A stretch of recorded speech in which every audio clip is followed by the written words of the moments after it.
যখন আমি এই ভর্তাটা তৈরি করি তখনই আসলে আমার আর কিছুই লাগে না। এই ভর্তা দিয়ে মেখে মেখে আমি 2-3 থালা ভাত একদম অনায়াসে খাই উড়ে যেতে পারি।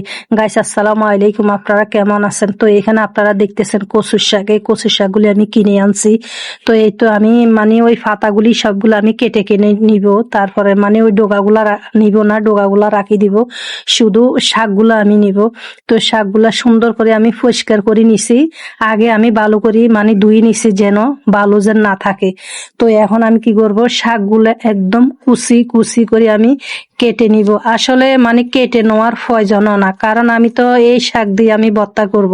তো ওই কচু শাক আপনার সিদ্ধ করলে কচু শাক এমনি একদম ভর্তা হয়ে যায়, এরকম কুচান লাগে না। তারপর আমি কিছুটা কুচাই দিছি, তারপর আবার কিছুটা এমনি দিয়ে দিছি। তো আমি কুচাই তারপর আবার কি করছি, আবারও ধুয়ে নিছি, কারণ যদি আবার বালু থাকে তাই আমি আবার ধুয়ে নিছি। তারপরে এখানে আমি কি করছি, 1 মুঠ এখানে মসুরের ডাল দিয়ে দিছি। তারপর একবারে বেশি করে এখানে কাঁচা মরিচ দিছি, তারপর রসুন দিছি, ঢাকনা দিয়ে ডেকে রাখছি। বাস একদম কত সুন্দর দেখুন, একদম গলি গেছে শাকগুলি। তো পানি যা ছিল পানিগুলো আমি একটু তেল দিয়ে পানি একদম টানাই ফেলছি শুকনা শুকনা করে। তো এই তো এখন আমি কি করব, ফাটার মধ্যে আমি সবগুলো একদম বেটে নিব। এখানে একটু তেঁতুল দিছি হইলো কারণ আমার শাশুড়ি মার ডায়াবেটিস। তো শাশুড়ি মা বলছে এমনি খাইলে তো দাঁত টক হয়ে যায়, তো এই ভর্তা যখন খাবে আপনার টকও খাওয়া হয়ে যাবে, এক কাজে 2 কাজ হয়ে যাবে।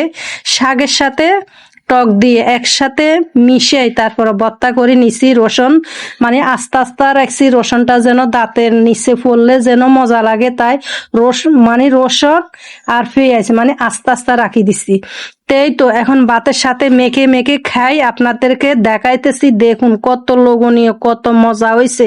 গাছ বিশ্বাস করম, একদম গরম গরম ভাত কচুর শাকের ভর্তা, এত মজা হয়েছে।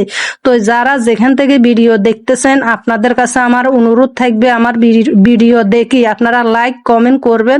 আর ভিডিও যদি একটু হইলেও যদি পছন্দ হয় তাহলে আমার ভিডিওটা আপনারা শেয়ার করে দিবেন, আমার পাশে থাকবেন। যারা আমার চ্যানেল সাবস্ক্রাইব করেন নয়, আমার চ্যানেল সাবস্ক্রাইব করে দিয়ে আমার পাশে থাকবেন।